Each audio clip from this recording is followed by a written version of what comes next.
Mesdames, Messieurs, bonsoir, soyez les bienvenus. Les titres ce soir avec le début des épreuves du bac. La philo pour les filières générales. Nous étions au lycée Vaucanson de Tours où les candidats du bac S ont passé l'épreuve.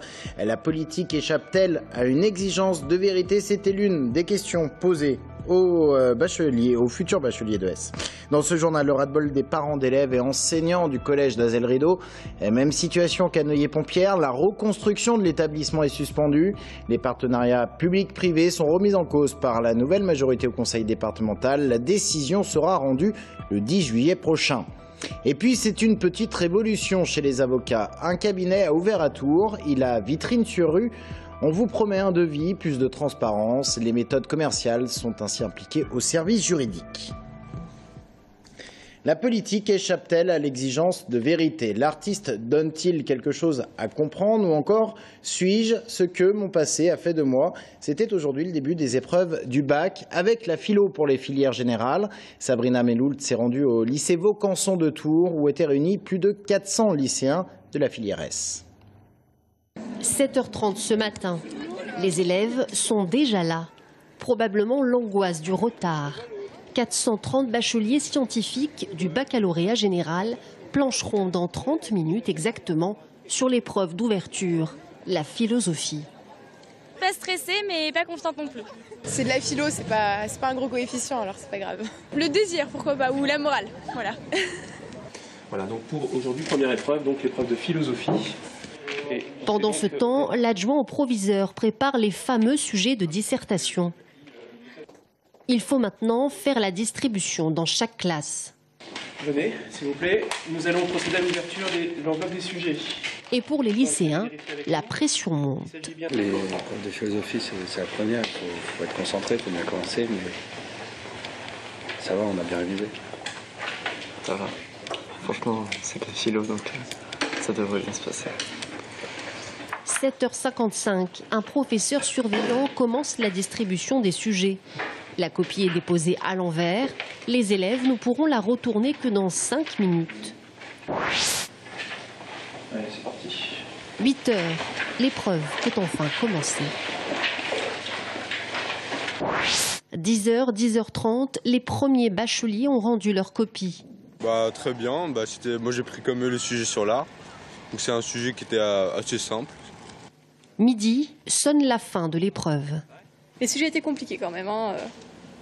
Cette année, c'était galère. Une œuvre d'art a-t-elle toujours un sens? Donc ça a été, ouais. J'ai pas mal réussi. Un premier examen passé. Demain matin, ce sera l'histoire. Dans l'actualité également, l'ancien maire de Parcey-Melay, Jacky Soulis, condamné à 15 000 € d'amende par le tribunal correctionnel de Tours pour délit de prise illégale d'intérêt. Au cœur du problème, un de ses terrains dont il avait changé le statut alors qu'il était maire. Son terrain était passé de partiellement constructible à totalement constructible. Il lui était reproché de n'avoir rien dit à la commission d'urbanisme et d'avoir participé au vote. Dans cette histoire, la commune n'a pas été lésée car Jacky Soulis n'a rien fait construire sur son terrain. Un exercice de sécurité civile de grande ampleur entre Saint-Pierre-des-Corps et la ville aux Dames. Il a mobilisé plus de 200 personnes, pompiers, policiers, gendarmes, sécurité civile et figurants. Le scénario, une catastrophe ferroviaire. Il s'agissait de tester le plan Orsec. Sur place, Sébastien Guerche. On était dans le train, il se passe l'accident et donc à la suite de ça, on a des blessures, des symptômes. Et voilà. Et donc ensuite, on attend la prise en charge pompiers, soignants. Voici l'une des fausses victimes de l'accident. Un train qui déraille et la chaîne complète d'alerte est déployée. Et par souci de réalisme, le scénario est connu uniquement par les organisateurs. Les acteurs ne connaissent pas le scénario, ou très peu, et ne connaissent surtout pas le nombre de victimes. Ni l'état de gravité, ni la nature de l'incident. Donc quand on passe en partie exercice, on coordonne aussi avec nos partenaires, gendarmerie, police, SAMU, sur le terrain, puisque on ne peut pas travailler les uns sans les autres. Pour la SNCF, il faut éviter l'engorgement des voies pour ne pas qu'il y ait suraccident, mais aussi minimiser au maximum l'impact sur les voyageurs et également prêter main forte à l'organisation des secours dans notre rôle d'acteur ferroviaire. Travailler les uns avec les autres, SNCF, gendarmerie, police, pompiers, SAMU, les rassembler, les tester, c'était le but de la journée. L'idée, jouer le déploiement et la montée en puissance des moyens, comme si l'accident s'était réellement déroulé.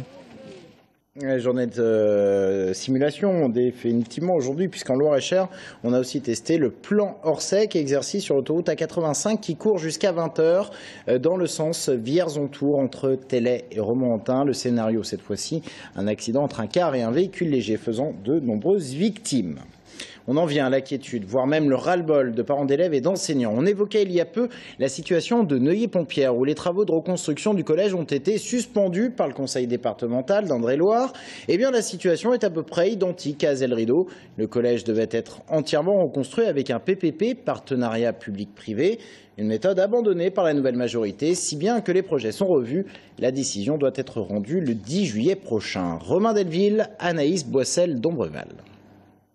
Le collège d'Azel-Rideau en a vu passer des élus départementaux depuis 2003. Cette année-là, il comptait 496 élèves et des promesses de reconstruction étaient déjà annoncées. Aujourd'hui, il y en a 596 et rien n'a été fait. On pensait vraiment que les choses allaient être déclenchées. On a même eu un programme qui a été fait donc là depuis 2014, des travaux, et finalement rien n'est lancé. Ça c'est quand même un vrai problème. Alors autant nous syndicalement nous sommes d'accord avec l'abandon du partenariat public-privé, autant laisser les collègues aujourd'hui dans cette incertitude, c'est un réel problème. L'an prochain, la barre des 620 élèves sera franchie avec l'ouverture d'une nouvelle 6e. À l'origine, Honoré de Balzac pouvait en accueillir 400 et jusqu'ici, ce collège était prioritaire pour une reconstruction. On a des promesses, mais en attendant, il n'y a pas de travaux réels qui se font. Donc il n'y a pas d'isolation au niveau des murs. Les fenêtres sont toutes en simple vitrage, donc il fait froid. Et à chaque fois qu'il y a un radiateur qui lâche, on met un convecteur. Avec la nouvelle majorité départementale, les partenariats publics-privés ont été abandonnés pour reconstruire ou réhabiliter des collèges. La reconstruction du collège d'Azel-Rideau n'est plus à l'ordre du jour. On est sur une réhabilitation et sur une extension, puisque c'est un collège qui a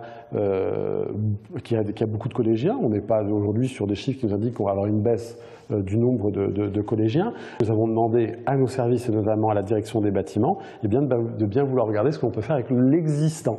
Donc il y aura différentes solutions qui seront débattues vendredi prochain avec le maire d'Azel-Rideau et bien évidemment le chef d'établissement de ce collège. Vendredi, Judicaël Osmond se rendra à 18h au collège Honoré de Balzac.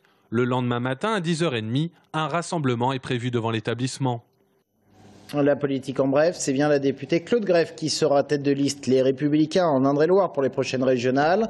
Elle a été désignée à l'unanimité par la commission nationale de son parti. Elle était en compétition avec Patrick Sintrat, maire de Neuville-le-Roi, qui doit être normalement numéro 2. Mais cette liste doit fusionner avec l'UDI dans le cadre d'un accord entre les deux formations politiques. Focus maintenant sur un nouveau cabinet d'avocats qui vient d'ouvrir à Tours. Si on vous en parle, c'est que les artisans du projet parlent d'une petite révolution dans le domaine des services juridiques. On vous promet plus de transparence, des prix raisonnables et surtout un devis. Seuls 50% des personnes qui ont besoin d'un avocat y ont vraiment recours. Ces méthodes commerciales sont donc là pour encourager en quelque sorte le client. Anaïs Michaud. Boulevard Béranger, la vitrine de cette nouvelle agence a de quoi étonner. Il s'agit en effet d'un cabinet d'avocats, le 4e en France de ce type, qui s'est donné les moyens d'avoir pignon sur rue. Notre idée, c'était de dire, finalement, les gens vont très facilement chez leur banquier parce qu'ils connaissent l'agence, ils vont très facilement chez l'assureur parce qu'ils connaissent l'agence. Donc, pourquoi pas, finalement, s'implanter à leur portée, dans la rue, derrière une vitrine, sur un concept qu'ils connaissent déjà, puisqu'ils connaissent déjà la banque, ils connaissent déjà l'assureur, et ils connaîtront l'avocat derrière cette vitrine. Fini les bureaux dans les particuliers tourangeaux, les avocats vous reçoivent ici, dans une ancienne agence bancaire, située à 2 pas du palais de justice. Autre nouveauté, l'affichage des tarifs. Quand on prononce le mot avocat, on se dit que c'est cher, ou qu'en tout cas on ne sait pas très bien combien ça coûte. Notre idée à nous, c'est d'être totalement transparent sur les tarifs. La première consultation, le tarif est affiché, il est constant, c'est 75 € pour les particuliers, 120 € pour les professionnels. Et ensuite, si une procédure ou une consultation doit être rédigée, dans ces conditions-là, le client repart avec un devis chiffré de ce que lui coûtera l'intervention de l'avocat du début à la fin. Alors ces agences vont-elles révolutionner le métier? Y a-t-il vraiment un souci de transparence? Pour le bâtonnier, tout cela est à relativiser. On fait une convention d'honoraires, on prévoit, on dit dès le départ ça vous coûtera ceci. Je ne crois pas qu'on ait de problème de transparence dans notre profession. Pour vous, c'est plutôt du marketing?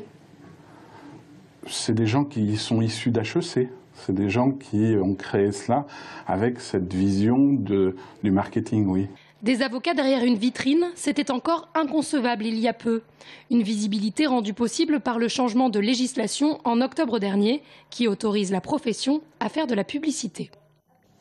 On termine ce journal avec un résultat de tennis, du tennis challenger de Blois. Le Suédois Christian Lindell, 184e joueur mondial, se qualifie pour les quarts de finale après sa victoire contre l'Espagnol Samper Montana. Victoire en 3-7, 6-3, 2-6, 6-4. Dans un instant, notre invité, Jean-Christophe Gassot, président de la CGPME d'Indre-et-Loire. C'est dans un instant.